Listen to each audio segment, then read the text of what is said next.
Welcome to this channel, and in this video we're going to be looking at how to determine the critical points of a function.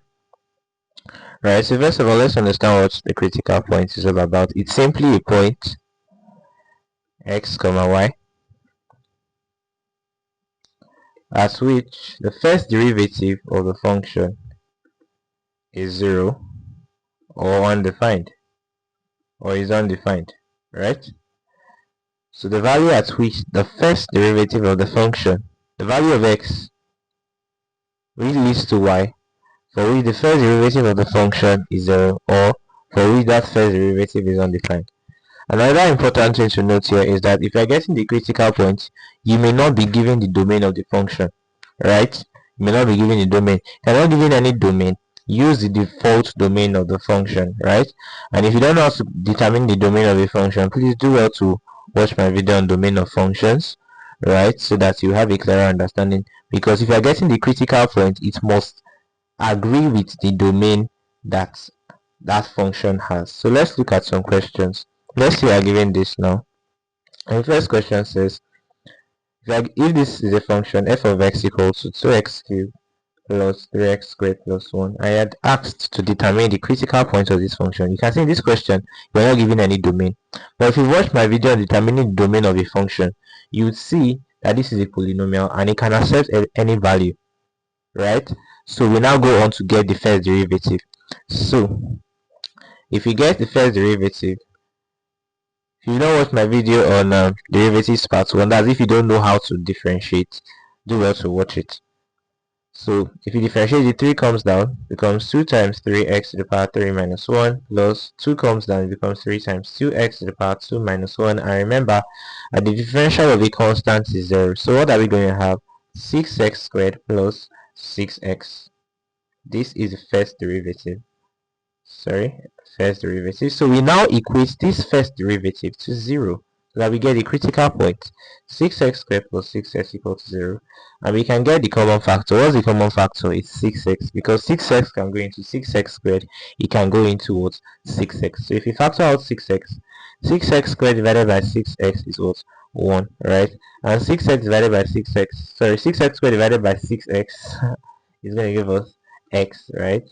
And then 6x divided by 6x is positive 1 equals to 0.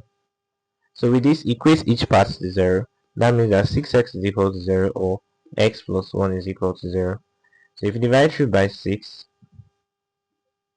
that means that x will be equal to 0 or you subtract 1, negative 1 equals to 0, negative 1. That means x is what?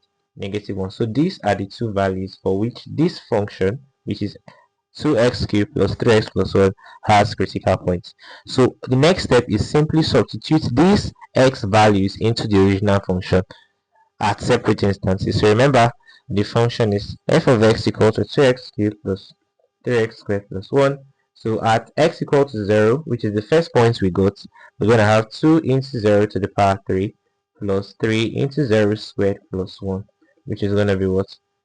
0 plus 0 plus 1, which is 1, right? And then in the case of x equal to negative 1, f of negative 1 is equal to what? 2 into negative 1 to the power 3 plus 3 into negative 1 all squared, right? And then plus 1. So negative 1 to the power 3 is negative 1 times negative 1 times negative 1, which is negative 1, right? Times 2, that's negative 2. And then positive negative 1 all squared is negative 1 times negative 1, which is what? 1. Then times 3, that's plus 3, and then plus 1. So what's negative 2 plus 3 is what? 1. And then 1 plus 1 is what? 2. So you've gotten the values, the outputs at x equals to 0 and x equals to negative 1. So what are the critical points? The critical points are simply what? 0. At 0, what was the output we got? We got 1. And at negative 1, we had 2. And if you look at this function, you can see that it accepts all real values. And then another thing here is that there are no values for which is undefined, right? You can accept all values, continuous for all real values, right? So the critical points are 0, 1 and negative 1, 2. And if I should show you this graphically, let me get my calculator and let me show you graphically so that you have a clear understanding of what this is all about. So looking at the graph that we have over here, if the graph of 2x cubed, let's get that, 2x cubed plus 3x squared plus 1 is plotted, this is what we're going to have, right? This is what we're going to have. So you can see what's happening over here. There are 2 points, right?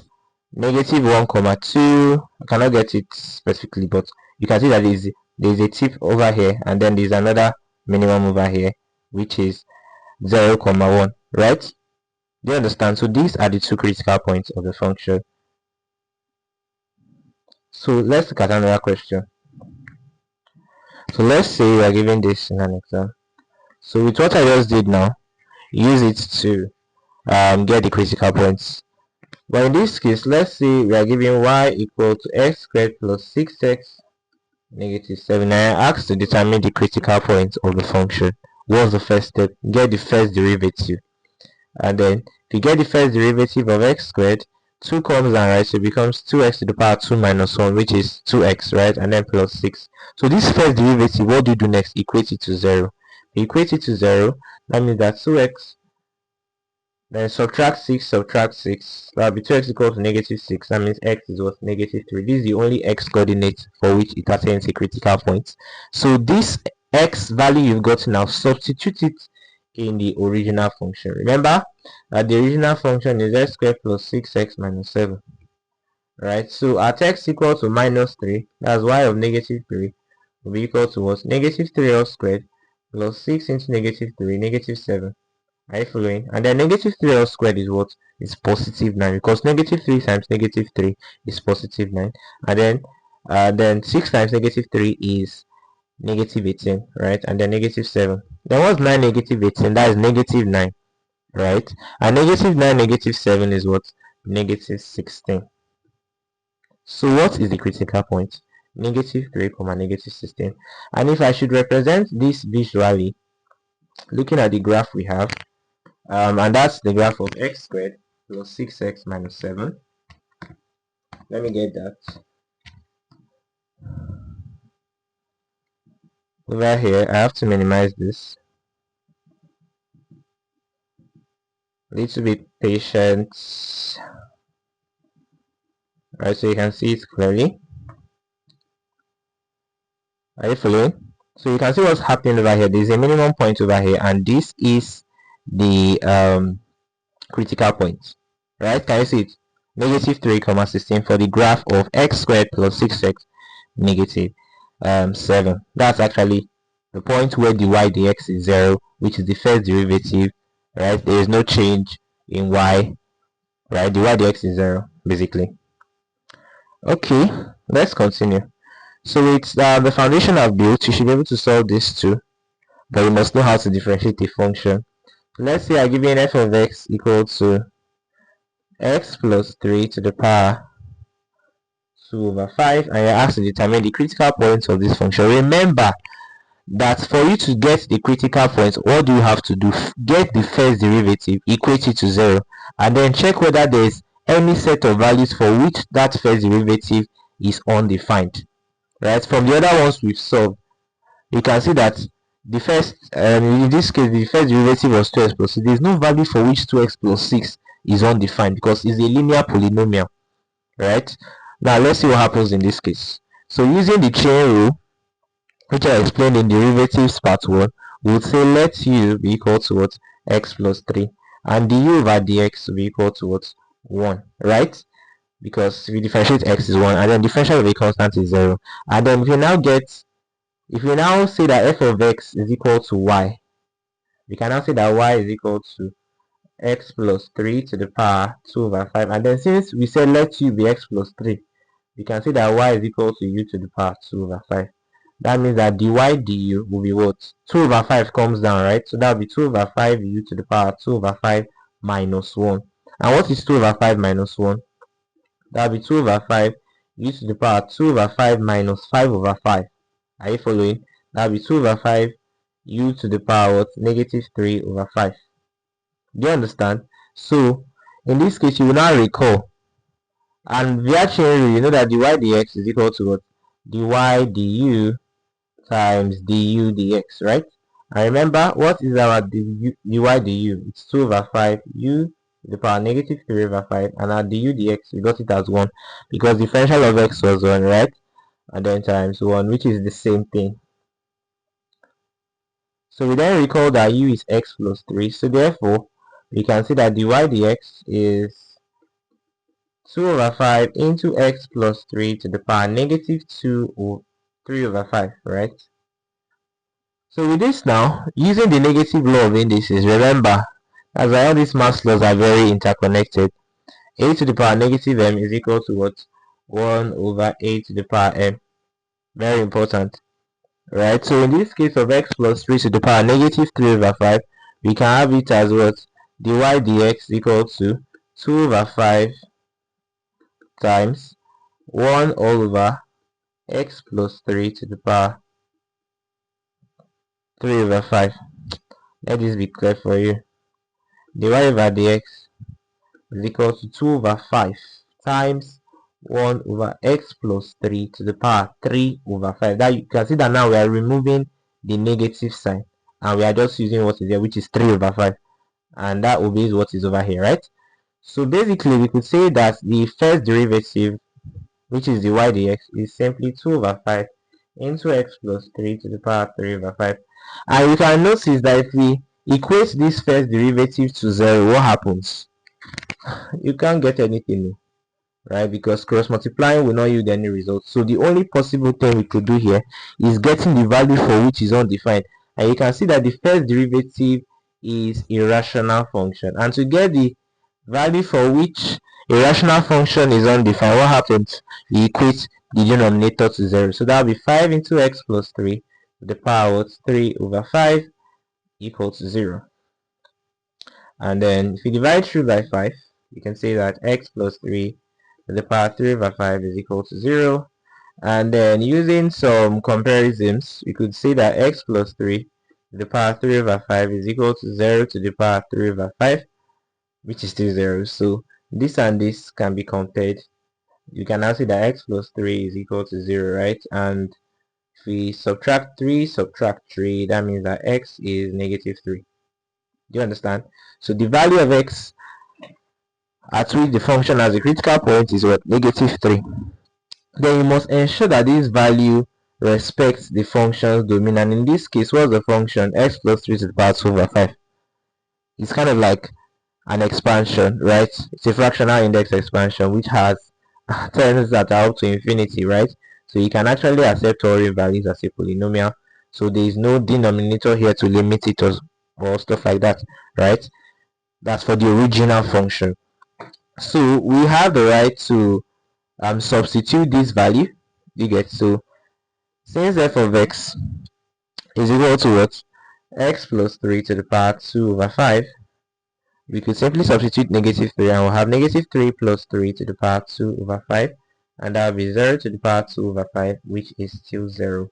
So basically what's the critical point is negative 3 comma 0, because we got x as negative 3 when we got the value for which the first derivative was undefined, and then 0 when we substituted it into the original function. Do you understand? So that is the critical point, right? Okay, so with this, we can take another question. Let's say given f of x equal to x to the power 4 over 3 into 2x negative 7 for negative 2 less than or equal to x less than or equal to 3. Now when you are giving stuff like this, you must be very careful, right? You must be very careful, because remember I said that you are the critical point that you are looking for, right? It has to be within the interval, it has to be within the domain of the function. But in this case, you are given an interval which is values from negative 2 to 3. So that means that in this case, for this function x to the power 4 over 3 into 2x minus 7, we are only looking at the function in this little interval, which is from negative 2 to 3. So you first of all follow the principle, which is finding the first derivative. And what's the first derivative? You use the product rule, right? U and V. So what does product rule say? V du dx plus what? U dv dx. So since V is 2x negative 7, you can say 2x negative 7 into the u over dx. What's the u over dx? If you differentiate x to the power 4 over 3, what happens? 4 over 3 comes down, right? So it will be brackets 4 over 3 x to the power what? 4 over 3 minus 1, and then plus what is u? X to the power 4 over 3. And then if you then get the value of dv, if you differentiate 2x minus 7, you differentiate 2x, it will give you what? 2. Do you agree? And then differential of a constant is 0. And then remember that this is the first derivative, and all of this should be equal to 0. Right? So that means 2x negative 7 into 4 over 3 x to the 4 over 3 minus 1 is what? That's 4 over 3 minus 3 over 3, which is what? 1 over 3, plus 2x to the power 4 over 3 equals to 0. Right? So you can see that there's a fraction here, so you can multiply 3 by the denominator, which is 3. So if you multiply this entire stuff by 3, if you multiply this by 3, multiply this by 3, multiply 0 by 3, so that's going to give us what? 2x negative 7 into 4x to the power 1 over 3 plus 2 times 3 is what? 6, right? Remember, it's 2x to the power 4 over 3 times 3, which is 6x to the power 4 over 3 is equal to what?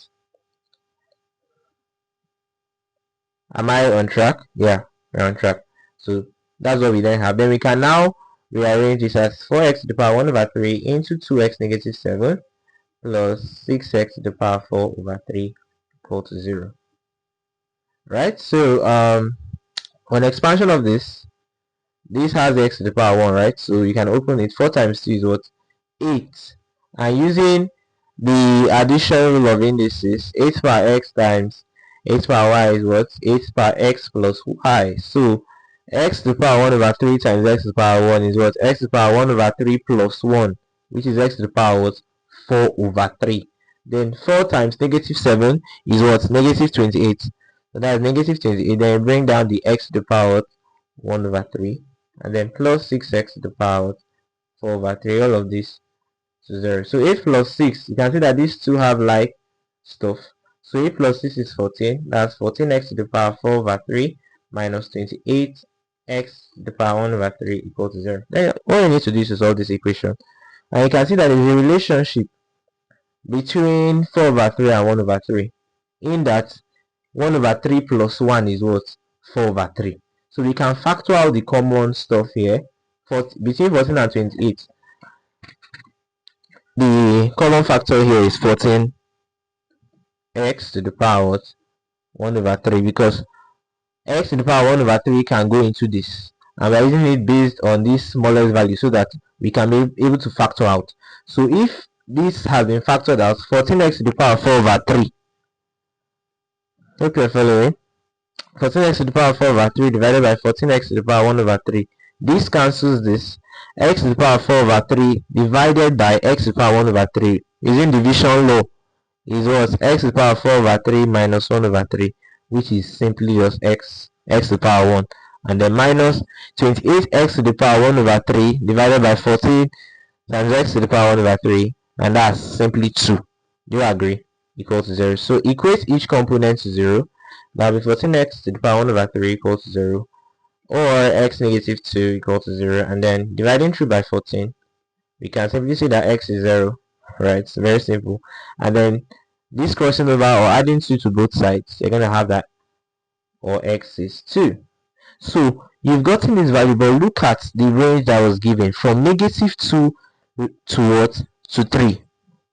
Where negative 2 and 3 are inclusive, because it's less than or equal to, less than or equal to, right? So negative 2 and positive 3 are the boundaries. So 0 and 2, are they within this region? Yes. Because within negative 2 and 3, you can find 0 and 2. So you are free to use those values to calculate. So what are we then going to have with that? you bring back the original function, which is f of x equals to x to the power 4 over 3 into what? 2x minus 7. Then substitute the respective values. At x equals to 0, we're going to have 0 to the power 4 over 3 into 2 into 0 minus 7. You don't even need to waste time because you are multiplying by 0. So it's going to give you 0.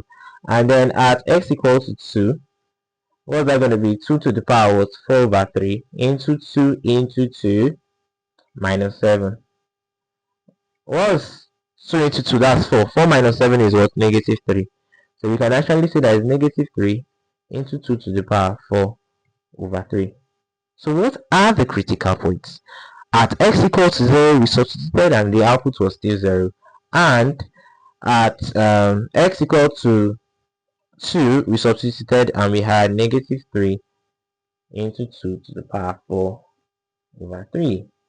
And these are the critical points of the function, right? Okay, then lastly, we'll look at this question, and I believe any question that comes up, you'll be able to ace it.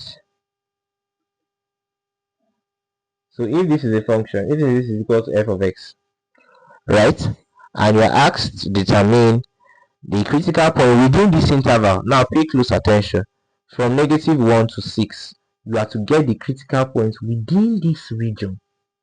So what do? Get the first derivative. First derivative of this, very simple. 3 comes down, right? So it becomes 12x squared plus the 2 comes down. That's 9 times 2x to the power 2 minus 1, which is going to be 18x, and then minus 12. I hope you should get what I'm saying, right? And then the differential of a function of a constant is 0, right? So that's 0, and then at the end of the day, the first derivative should be equal to 0. So with this, you can see that 6 is a common factor. 6 can divide through all of this without remainder. So if you divide by 6, the highest. So 6 divided by 12 is what? 2, right? So that's 2x squared plus 3, right? 3x negative 2 equals to 0. Then solving by factorization, what are you going to have? Look for two numbers that you would add that are going to get positive 3 and that are going to multiply and going to get 2 times negative 2, which is what? Negative 4. And those two numbers are what?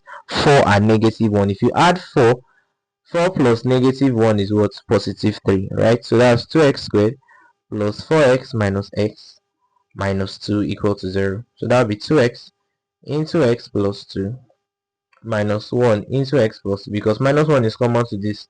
So factoring out minus 1, you're going to have x plus 2 in the bracket. So take this and this, you're going to have 2x negative 1 into x plus 2 should be equal to 0. So equate each of these values. Right, equate each of these values to 0. You have that 2x negative 1 is equal to 0, or x plus 2 is equal to 0. So we have that 2x is equal to 1, or x is equal to negative 2. So you can divide through by 2. You divide through by 2, you have x equal to half, or x is equal to negative 2. Then at this point, you take a brief pause and look at your x values, just like we've been doing. You have half and you have negative 2. Look at the interval that was given. If no interval was given in this case, you can see that the domain of this function is all real numbers. So you would use the 2. But in this case, if you look at the interval within negative 1 and 6, can you find half? Yes. Between minus 1 and 6, you can find half, because after minus 1, 0, 1. You understand? So you find half in between. But you can't get negative 2 within this region. Do you agree? Because negative 2 is less than negative 1. Do you understand? So the only value you would use for your calculation is this. This is the only critical point that exists within that interval that was given, which is what? Negative 1 less than or equal to x less than or equal to 6, which was still represented this way. Do you understand? So substitute x equal to half in the original function. Remember that f of x is equal to what? 4x cubed plus 9x squared negative 12x plus 13. So if you substitute half, what are we going to have? It's going to be 4 into half to the power 3 plus 9 into half squared negative 12 into half plus 13. So if you simplify this, half to the power 3 is what? That's 1 over 8, right? So that's 4 into 1 over 8 plus 1 over 2 whole squared. 1 over 2 times 1 over 2. That's 1 over 4. So that's 9 over 4 minus 2 into itself 1. Into here, that's 6, and then plus 13. So what do we have? 4 into itself 1. 8 divided by 4 is 2. So that's half plus 9 over 4. Now negative 6 plus 13 is what? Is positive 7, because negative 6 plus 13 is the same as 13 minus 6, which is positive 7. So if you then take the LCM, what's that going to be? The LCM of 2 and 4 is 4. So 4 divided by 2 is what? 2. And then plus 4 divided by 4 is 1, right? And then times 9, that's 9, plus 4 divided by 1 is what? 4 times 7, that's going to be what? 28. So add 2 plus 9 is what? 11. 11 plus 28 is what? 11 plus 28 is 39. So simply we can see that the critical point within this interval is what? Half comma what? 39 over 4. Do you understand? Right? So this is how to get the critical point. In case if you're asked in the exam, you should be able to get it. So this is just part 1. In part 2, we'll look at we'll now specialize the critical point, because there are different types of critical points that will be able to distinguish. You can notice that in some questions we were getting 2 different critical points. Do you understand? We're getting 2 different critical points, some one. So we want to know in the next video coming up, you want to know what type of critical point is it a maximum point or a minimum point? Other points, is it increasing, stuff like that. So thank you so much for watching this video, and I hope you enjoyed the video, learned a lot from it. All right, I want to see you on the next one. Have a nice day, and thanks once again.